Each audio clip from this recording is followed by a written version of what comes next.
Hello and welcome to this session on current electricity. I have divided this topic into two sections, part 1 and part 2.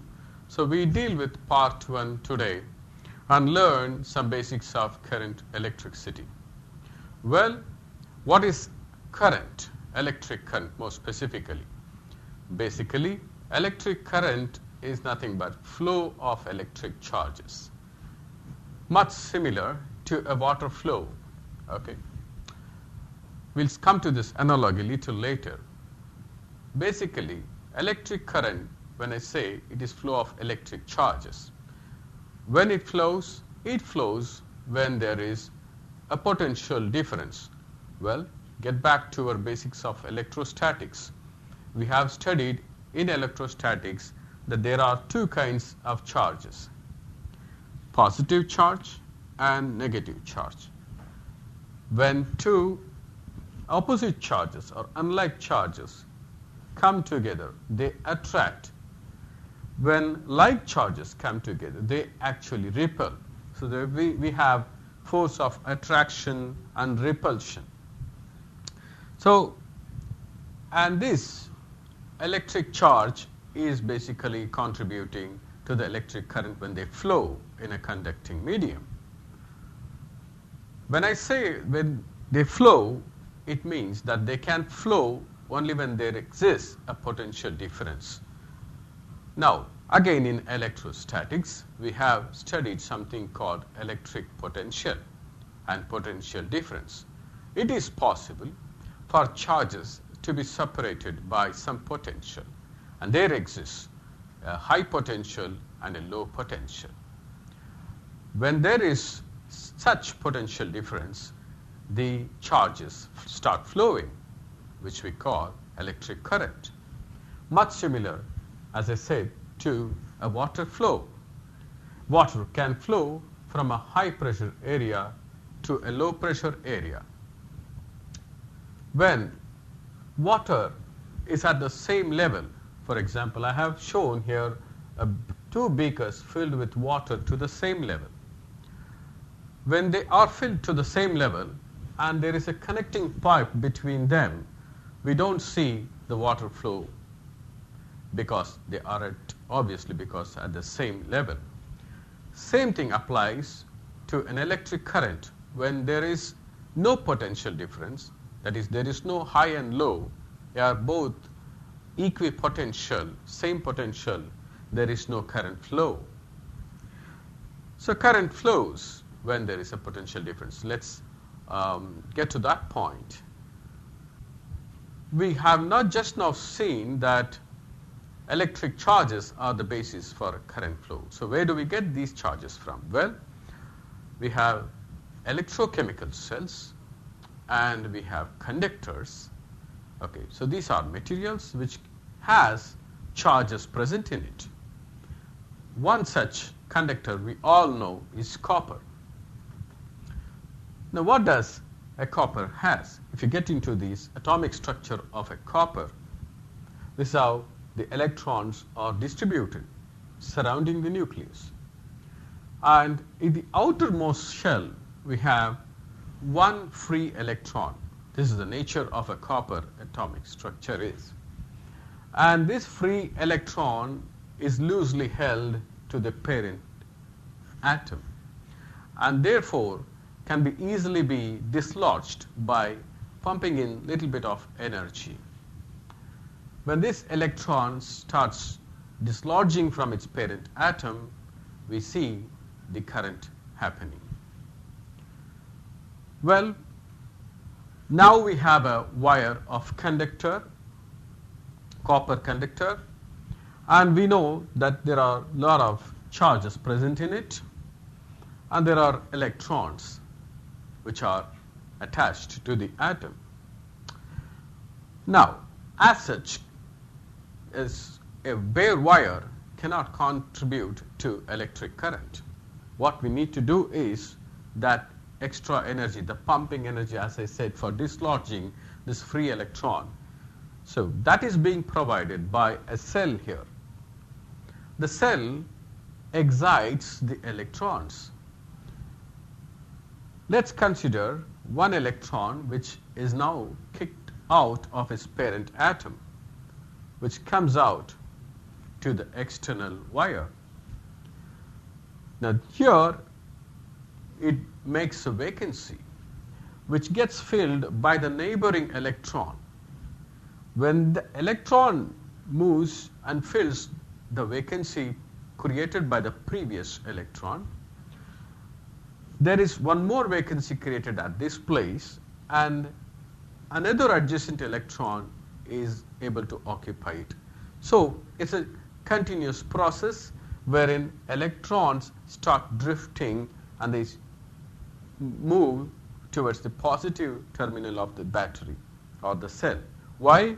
Because this is positive, and therefore electrons get attracted to the positive terminal of the battery and they move like this. And the electrons are also, whatever the deficit in the conductor because of the movement of the electrons, the net deficit is being supplied by the cell to replace those electrons. So therefore there is continuous flow of the electrons, and this constitutes electric current in any conducting wire or a conducting medium. This is all the basics of current flow is. One important note here is about the direction of the current. We have seen that the electrons actually are the reason why there is an electric current. But since ages, it has been followed that current flows from positive terminal to the negative terminal of the battery. That is called conventional current, which is against the electrons flow. There is a story or history towards that reason why current is considered to be from plus side of the cell to the minus side of the cell. We'll not dig deep into it. There is a history to it, starting from Benjamin Franklin to Rutherford. It is an accepted fact that now current direction is always from positive to negative, though we understand the underlying reason is the electrons. Coming to what is current is all about. Now how much of current is flowing in a wire? Now we know that current flow is happening. Now how much current is flowing through the wire? That is what is called strength of a current. We can measure the current across a conductor by cutting across the cross-sectional area of the conductor and then finding how much of charges are flowing in 1 second. Okay, much similar to a pipe, a water pipe, and I have a flow meter. Okay, a water pipe, and if I want to know how much of water is flowing, all that I need to do is fix a flow meter across this cross-sectional area of the pipe, and then my flow meter will indicate in 1 second how much of water is flowing. Similar to that, I can fix a current meter here to measure the amount of current or the strength of the current. That brings us to find what is the unit of current. The unit is ampere, and then 1 ampere, just give me a second.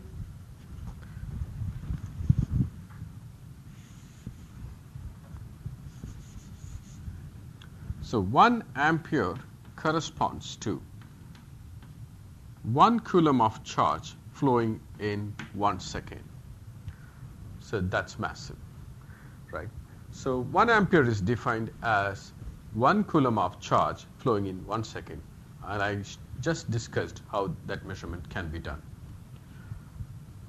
And this can be equated in another way, in generic way, I, which is symbolically representing current, and Q being the charge, and T the time. So I is Q by T, is the rate of flow of charge. Okay, that is your current strength. Well, just what we discussed is about the strength of current flow in a conductor. Now we just discuss about what is a circuit is. A circuit basically is a continuous conducting path between the positive and negative terminals of a cell, or could be another source. So the source which pumps in the necessary power is basically provides the excitation for the current flow, and the path which is continuously providing the way for current to flow is called an electric circuit. In this diagram, I have depicted two circuits. One is an open circuit, another is a closed circuit. What do I mean by that? Well, I have a switch here. So when the switch is open, it's an open circuit. Mean to say, though there is a power source here, the current cannot find a continuous path to flow. There is a break in the circuit, and therefore no current can flow. In this diagram, I have shown you the case for closed circuit, where the switch is closed. In this case, current starts flowing from the source, and it finds a closed path, and it is continuous too. So the current keeps on flowing in this circuit, which is called as closed circuit. Well, these are the basics. Let's now discuss about something called resistance. Okay, we all know that by nature there is always opposition to the current flow. So when there is a current flow, there is always a resistance within the conductor against the flow of charges, which we call it as resistance. So we'll say resistance, symbolically represented by R, capital R. Electrical resistance is that property of any conductor which opposes the current flow. Again, we can draw the analogy to water flow, where the friction in the pipe is nothing but the resistance to the water flow. So therefore, in a conductor, the resistance is a property of the material to oppose the current flow. Now we have come close to one more concept about the current flowing in a conductor, and there is a resistance of that conductor. And now what happens when you connect a battery or a cell to this conducting wire, and it has some resistance? This is a circuit symbol for a resistance. Okay, it can be drawn like this, R. Well, after closing the switch, we now understand that current flows in this circuit. As the current flows, there is a resistance. Okay, so you have a voltmeter which measures the potential difference across this resistance, and then ammeter which measures the current flowing in the circuit. It was observed by George Simon Ohm that this current kept on increasing. Okay, so kept on increasing as the number of cells were increased. This is called, this connection which we eventually discuss in part 2 is called series connection.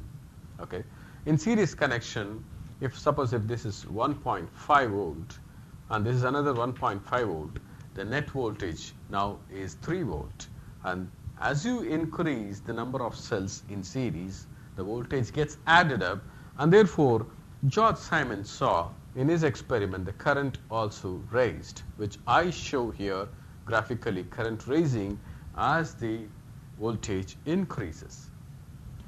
So this, he put it in his law, stating that the current flow in a conductor, may I rub this with permission, so I need to depict something here.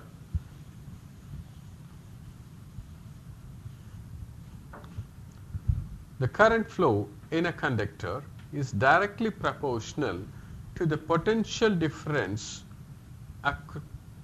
applied to the conductor. The current flow is directly proportional to the potential difference, which means the cell in this case, applied to this conductor, provided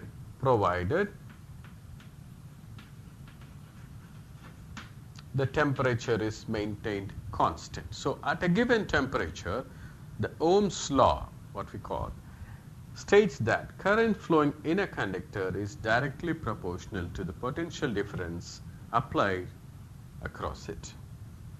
Now, taking out the constant, taking out the proportionality and equating it to a constant of proportionality 1 by R, we put this equation like this.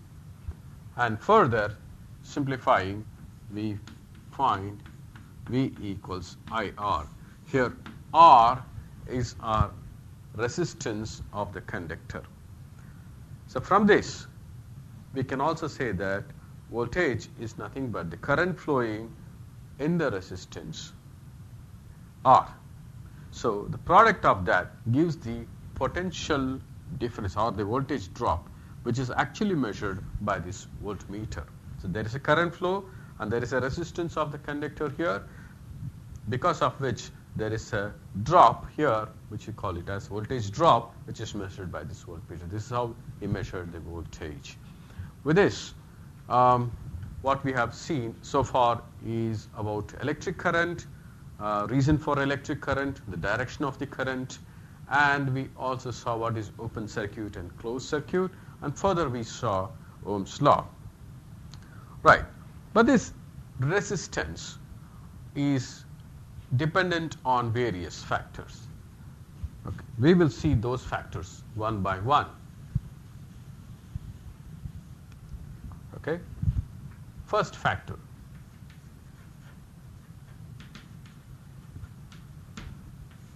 resistor or resistance of a wire or a conductor actually depends on the length of the conductor. It is observed as the length of the conductor increases, the resistance increases or increases with increase in resistance, increase in length. Okay, this is one observation made. The second one is the area of cross section. As the area of cross section of the wire increases, current flow increases. Okay. So as the current flow increases, which means that resistance has to decrease. So we just now saw that current is directly proportional to the applied voltage at a constant temperature, and we saw the relationship V equals IR, okay, through Ohm's law. This means current is V by R. So as the area of cross section increases, which makes more number of charges to flow, the current increases, which means the resistance has to decrease. So the resistance is inversely proportional to the area of cross section. Third factor, we also see that as the temperature increases, resistance increases, which means the current decreases in a given wire at a higher temperature. Another important factor is about the property of the material. So current also depends on the type of material you choose. So there are materials which allow the current to flow freely, and there are materials which oppose the current flow. We have seen that because we have conductors, insulators, and semiconductors, and so on. Therefore, that particular property of the material with which the resistance depends is called a specific resistance, which is nothing but the property of the material that gives rise to resistance. For a copper, the resistivity or specific resistance, symbolically represented like rho, is different from an aluminum material, and that in turn is different from silver and so on. So for a given material, the specific resistance remains constant.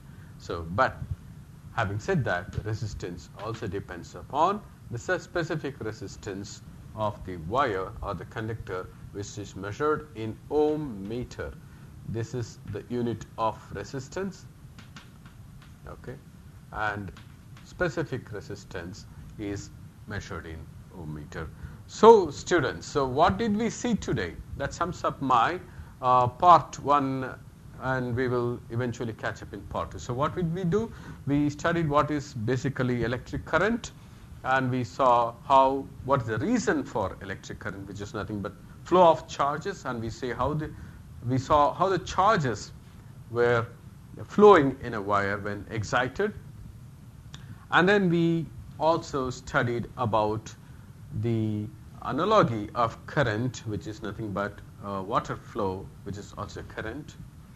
And we saw an electrical circuit, and open circuit and closed circuit. Eventually, we saw what is Ohm's law, which says that current flowing in a conductor is directly proportional to the applied voltage. And we ended up our discussion with the factors on which the resistance depends upon. With this, I close my part 1 session. See you soon in my part 2 episode.